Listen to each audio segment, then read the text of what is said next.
Assalamualaikum warahmatullahi wabarakatuh. Bismillahirrahmanirrahim. Alhamdulillahilladzi amarna bi'ibadatihi hatta ya'tiyanal yaqin. Wassalatu wassalamu ala sayyidil awwalina wal akhirin, imamil mujahidin as-sabirin, habibina wa syafi'ina wa maulana Muhammadin sallallahu alaihi wasallam wa ala alihi wa sahbihi wa man tabi'ahum bi ihsanin ila yauddin wa la hawla wa la quwwata illa billahil aliyyil azim. Amma ba'd. Yaqulullahu subhanahu wa ta'ala fi kitabihil karim, tabarukan bi qiraatihi wa ta'abbudan bi tilawatihi. A'udzubillahi minasyaitonir.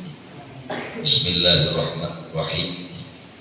Wa aqimus sholata wa atuz zakata warka'u ma'ar raki'in. Shadaqallahu maulanal azim. Wallahu a'lamu bimuradi. Pengurus DKM yang saya hormati, para pengurus FKM 3P, Bapak-bapak dan saudara-saudara hadirin jamaah majelis ilmu yang dimuliakan Allah Subhanahu wa ta'ala. Puji teriring syukur mari bersama kita panjatkan hanya kehadirat Allah Subhanahu wa ta'ala. Shalawat teriring salam semoga senantiasa tercurah kemaharibaan junjungan Nabi besar kita Muhammad sallallahu alaihi wasallam, kepada keluarga, kepada para sahabat, dan kita umat yang insyaallah istiqomah sampai hari kiamat nanti. Mengawali majelis ini kita baca satu umul kitab suratul Fatihah. Kita hadiahkan khusus kepada mu'allif hadal kitab. Mudah-mudahan Allah Subhanahu wa ta'ala tempatkan beliau fi raudhah min riyadil jannah, dan semoga keberkahan ilmu beliau sampai pula keberkahannya untuk kita semua. Al-Fatihah ila hadhihi niyyah wa ala kulli niyyatin shalihah wa ila hadratin Nabi Mustafa Rasulullah sallallahu alaihi wasallam wa ala alihi wa sahbihi wa azwajihi wa dzurriyyatil kiram. Khusus mu'alif hadal kitab Syekh Muhammad bin Alamin al-Maliki al-Hasani anal tatasyadu rahmati wal maghfirah syai'ulillahi lahu wal fatihah.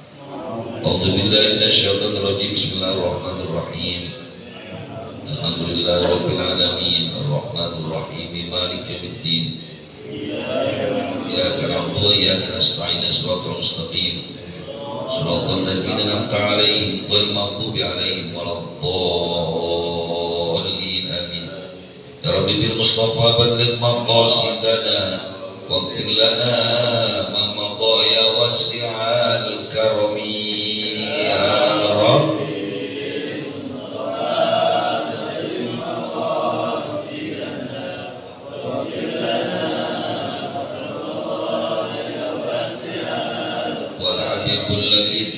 Syafa'atuhu li kulli haulin minal ahwali muqtahimi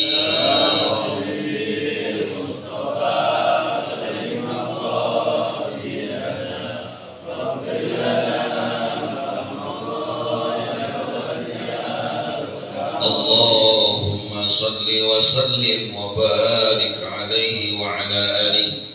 Hadirin rahimakumullah, pertemuan minggu lalu atau pertemuan beberapa waktu yang lalu kita bahas tentang fadhail as-shalah, keutamaan perintah Allah Subhanahu wa ta'ala kepada kita, yaitu salat. Di mana ulama katakan, Syekh Sayyid Muhammad bin Alawi al-Maliki al-Hasani menyebutkan, wa min syarafil ummatil muhammadiyyati ma ja'alallahu ta'ala laha minal fadaili ala adai sholawati wal muhafadhati alaiha. Perintah Allah tentang sholat adalah bagian dari kemuliaan umat Nabi Muhammad SAW yang Allah anugerahkan kepada kita, dan di dalamnya terdapat begitu banyak keistimewaan. Di antaranya sudah kita baca di halaman 48, famin dzalika anna sholata tukaffirul khotoya. bahwa sholat itu menghapuskan dosa-dosa. Orang yang istiqomah melaksanakan ibadah sholat, maka insya Allah Allah Subhanahu wa ta'ala akan mengampuni dosa-dosanya. Kemudian yang kedua, wa min dalika anna sholata tarfa'ud darajati. Sholat itu selain menghapus dosa, ternyata sholat itu keistimewaannya adalah mengangkat derajat orang-orang yang istiqomah di dalamnya. Jadi orang yang melakukan ibadah sholat 5 waktu, apalagi dia lakukan secara berjamaah, dilakukan awal waktu, dia tambahkan dengan sholat sunnah, maka dalam hadis Nabi kita Muhammad SAW menyebutkan, alaika bikathratis sujudi fa innaka la tasjudu lillahi sajdatan illa rafa'akallahu biha darajatan wa aqta biha anka khati'atan. Tidaklah kalian bersujud kepada Allah Subhanahu wa ta'ala kecuali Allah angkat kepadamu derajat dan Allah hapuskan dosa-dosa. Pagi hari ini kita lanjutkan kembali keistimewaan sholat di halaman 50. Bismillahirrahmanirrahim. Wa min dalika anna sholata khairu mawdu'in syarra'ahu Allah ta'ala. Bahwasanya sholat itu adalah sebaik-baik kewajiban yang ditentukan oleh Allah Subhanahu wa ta'ala. Rawah At-Tabrani an Abi Hurairah radhiyallahu ta'ala anhu anna Rasulullah sallallahu alaihi wasallam qala as-salatu khairu mawdu'in faman istata'a an yastakthira falyastakthir. Berdasarkan hadis Nabi kita Muhammad sallallahu alaihi wasallam bahwa sholat itu sebaik-baik yang ditentukan, yang diwajibkan oleh Allah Subhanahu wa ta'ala. Faman istata'a an yastakthira falyastakthir. Maka siapa orang yang berkeinginan memperbanyak sujudnya kepada Allah Subhanahu wa ta'ala, sholatnya, maka perbanyaklah. Tentu yang dimaksud pada hadis faman istata'a an yastakthira adalah sholat sunnah. Karena sudah otomatis, sudah barang tentu kalau sholat 5 waktu ketentuannya adalah ketentuan yang bersifat stagnan, bersifat pasti, bersifat tetap. Sampai kapanpun, sampai hari kiamat, kewajiban sholat 5 waktu kita 17 rakaat. Tapi untuk amalan sunnah ada beberapa amaliyah sunnah yang jumlahnya tidak terbatas. Salah satunya adalah qiyam Ramadan. Ini besok kita Ramadan, mau tarawih kita mengikuti kebiasaan para sahabat khulafaur rasyidin, di mana mereka melakukan sholat tarawih mereka 20 rakaat plus witir 3 rakaat. Bolehkah saya nambah lagi rakaatnya? Fal yastakthir, silakan, semakin banyak kamu lakukan, semakin banyak pahala yang diberikan Allah Subhanahu wa ta'ala. Dalam kaidah amaliyah sunnah berlaku kaidah ma'aktsara fi'la aktsara ajra. Makin banyak dikerjainnya, makin banyak pahalanya. Apalagi nanti di musim tarawih kita, musim Ramadan kita, niatkan saja misalnya sholat tarawih di masjid kita ini 1000 rakaat. Kuat apa enggak Pak?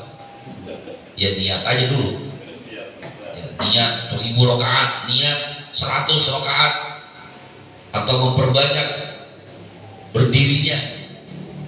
Ya kemarin tahun lalu dengan bacaan Al-Takatsur, Al-Ikhlas, Al-Asr, Al-Ikhlas.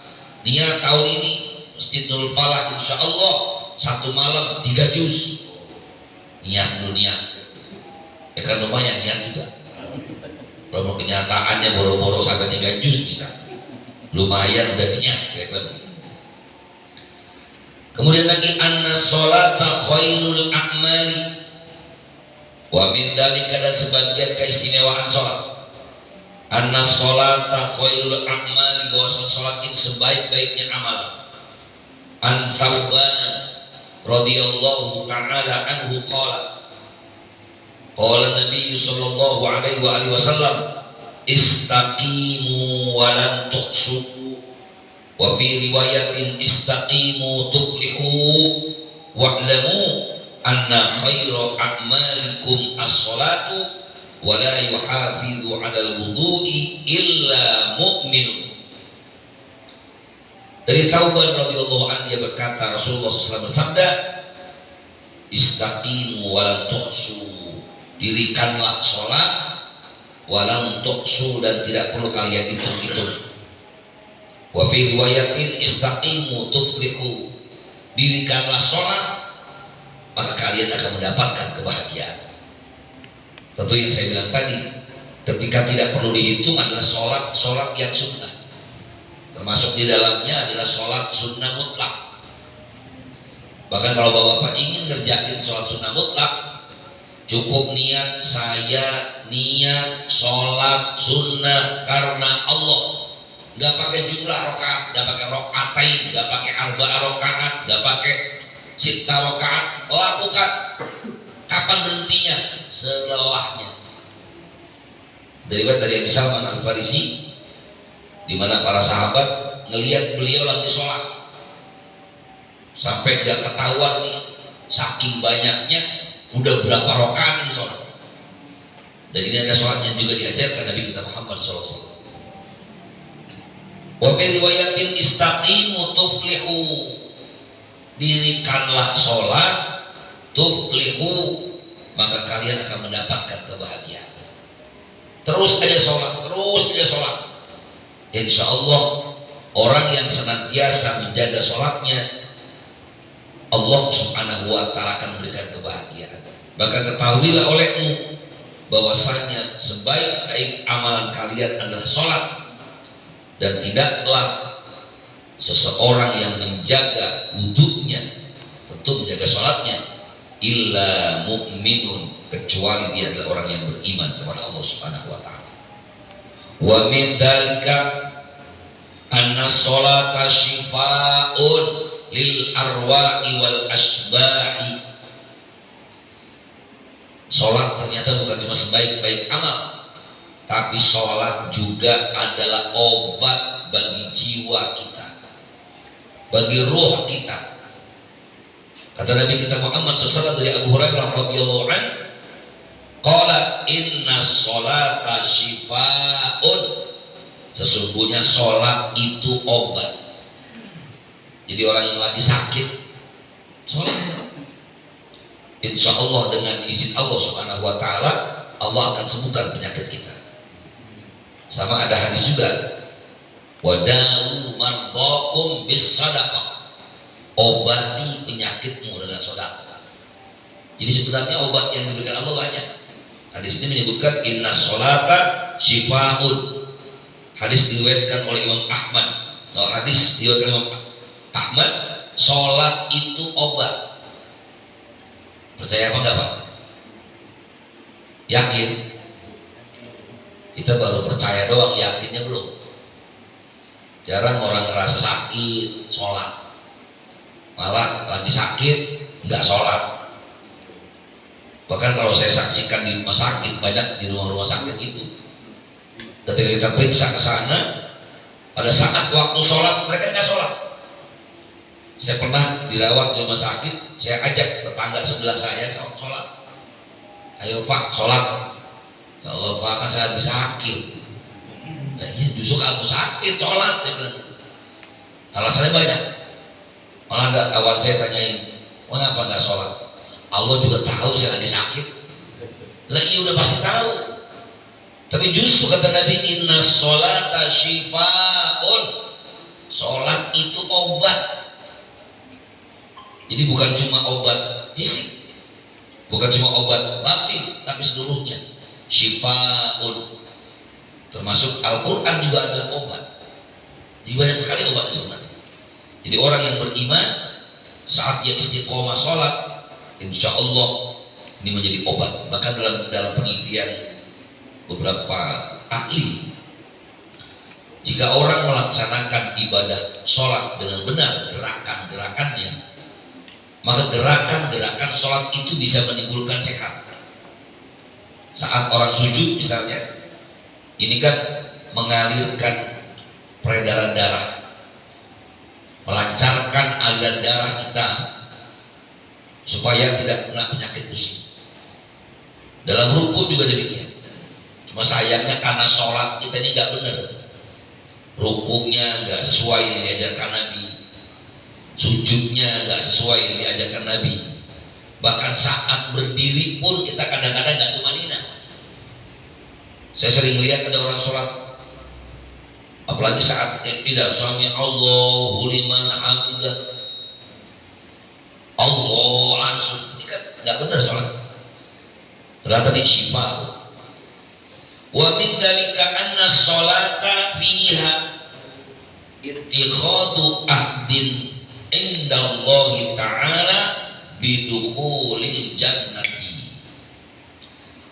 Keistimewaan sholat juga adalah di dalamnya kita sedang mengambil janji antara Allah Ta'ala, janji di sisi Allah Ta'ala, bidukhulil jannati, dengan janji Allah bakal masukkan kita ke dalam surga. An Ubadah ibn As-Samit radhiyallahu ta'ala anhu qala, diriwayatkan dari Ubadah bin As-Samit radhiyallahu ta'ala anhu qala, sami'tu Rasulullah sallallahu alaihi wasallam yaqulu khamsu shalawatin katabahunna Allahu 'alal ibadi. 5 waktu sholat yang Allah wajibkan kepada hamba-hambanya.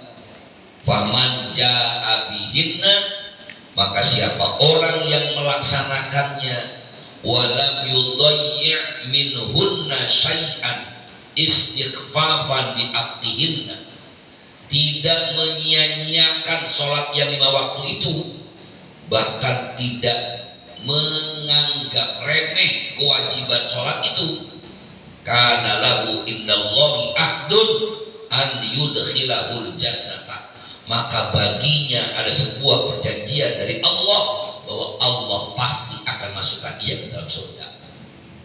Sholatnya tadi, sholatnya istiqomah, kemudian walam yudayyi' minhunna syai'a, tidak menyia-nyiakan waktunya, juga tidak meremehkan sholat. Saya sering bilang, kita ini kadang-kadang pakai prinsip yang penting sholat. Sholat duhur udah jam 2:30, istri ngingetin, can sholat. Iya, sholat.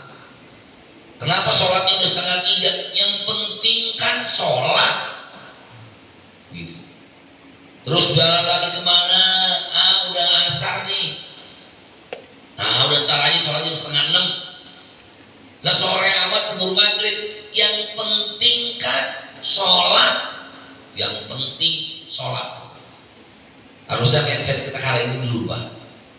Bukan yang penting sholat, tapi sholat itu penting. Beda Pak. Kalau mindset kita yang penting sholat, maka kita sholatnya mau terlambat kek, mau sholat di rumah kek, mau sholat pakai kaos oblong kek, yang penting gua sholat. Tapi kalau menganggap sholat itu penting, dia pasti akan mempersiapkan diri dengan baik.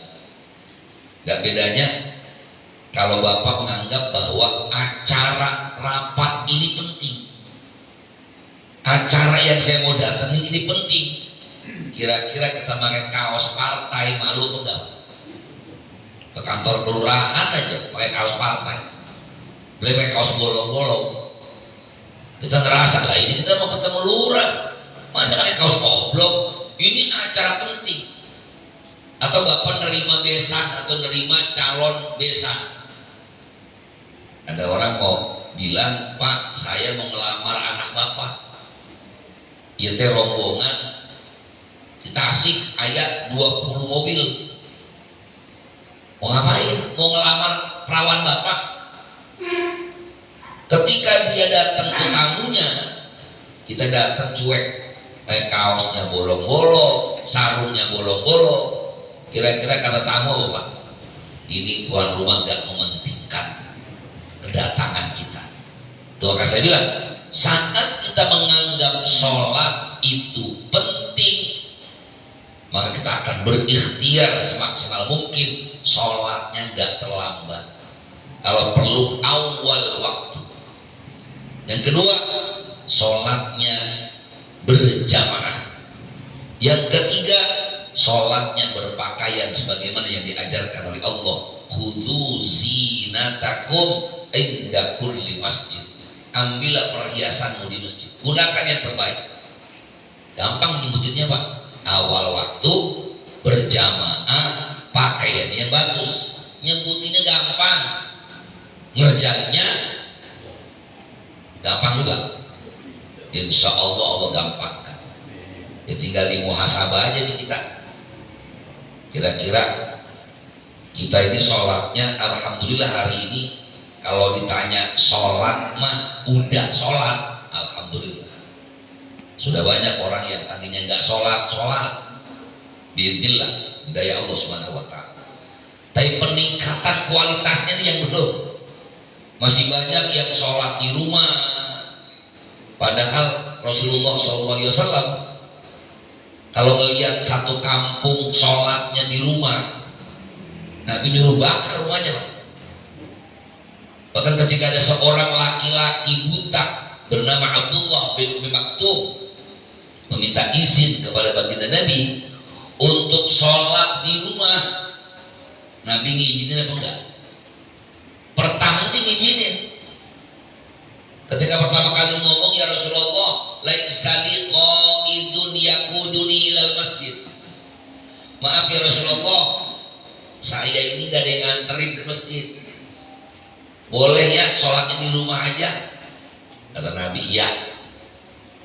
Belum lama Nabi ngomong iya.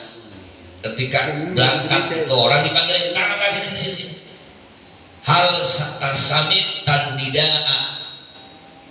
Yang buta ditanya lagi sama Nabi, ngomong-ngomong, kamu dengar nggak suara azan itu kalau 5 waktu? Qala na'am. Abdul bin Maktum menjawab, iya ya Rasulullah. Qala fa'ajib. Kalau begitu kamu wajib sholatnya di masjid. Ini kira-kira kita buta apa enggak ini? Ya Allah, beratnya luar biasa. Musahnya minta ampun.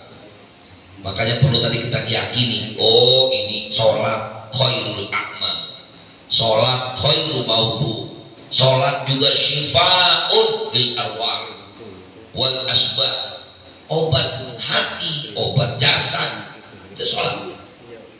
Orang yang berangkat pagi-pagi makin jauh rumahnya dari masjid, berangkat ke masjid pagi-pagi, itu relatif dia akan lebih sehat daripada orang yang gak aman-aman. Baik.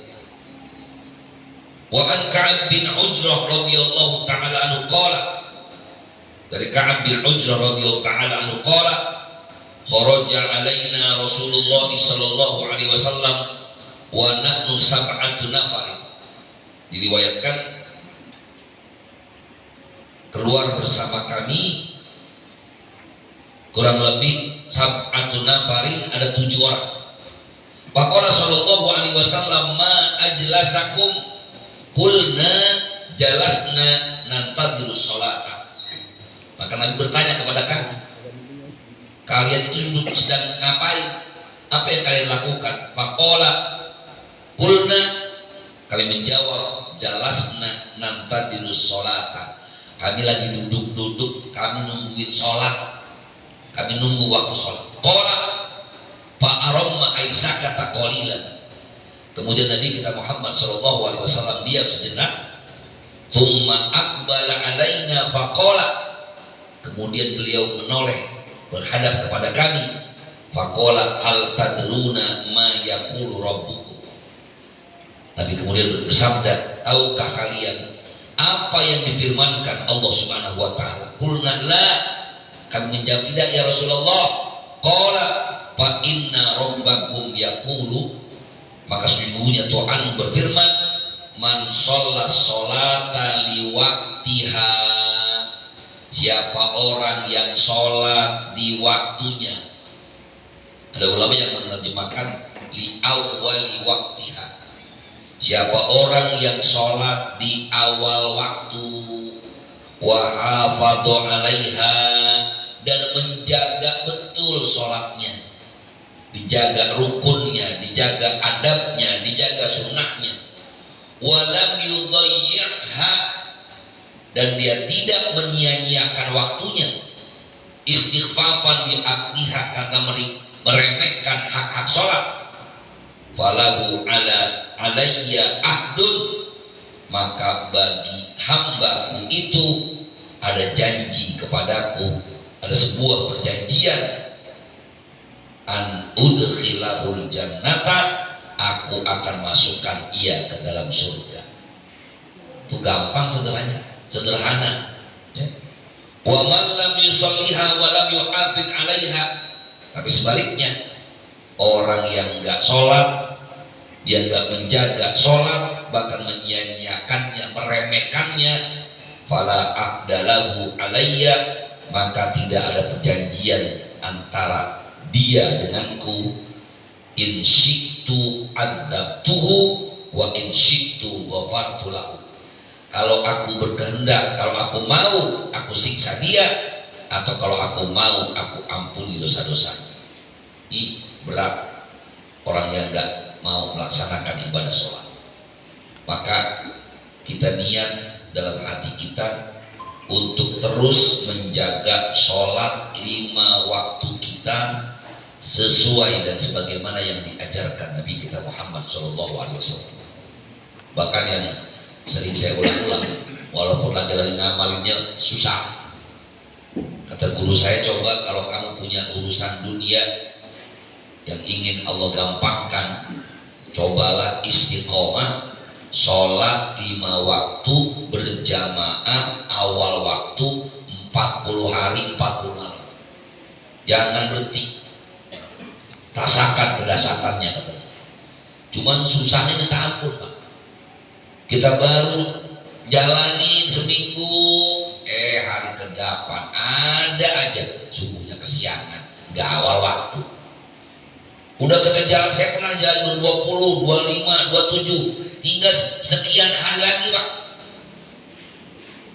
lolos jamaahnya.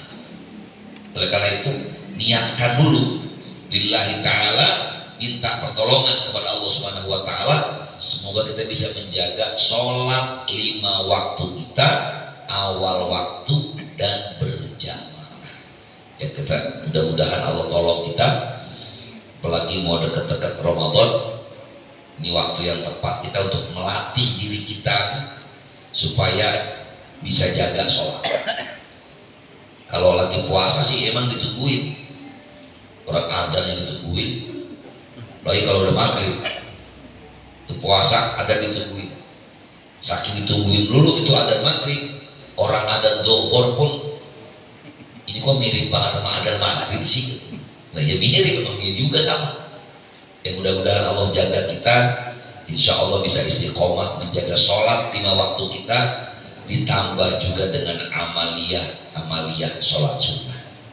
Mudah-mudahan di Ramadan besok kita bisa latihan lagi, betul-betul jos, betul-betul fokus untuk bisa ngerjain yang wajib, ngerjain yang sunnah, biar nanti pun terus kebiasaan ini sampai pasca Ramadan kita.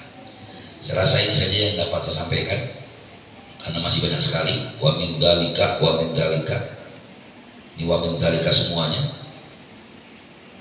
sampai halaman 60 ya, masih tentang wa min dzalika, wa min dzalika. Ya mudah-mudahan ini semata-mata disebutkan oleh mu'alim hadal kitab agar kita betul-betul bisa menjaga sholat 5 waktu kita. Semoga bermanfaat, dan saya mohon maaf jika banyak kekurangan dan kesilapan. Hadanallahu wa iyyakum ajma'in, wallahul muwaffiq ila aqwamit thoriq. Wassalamualaikum warahmatullahi wabarakatuh.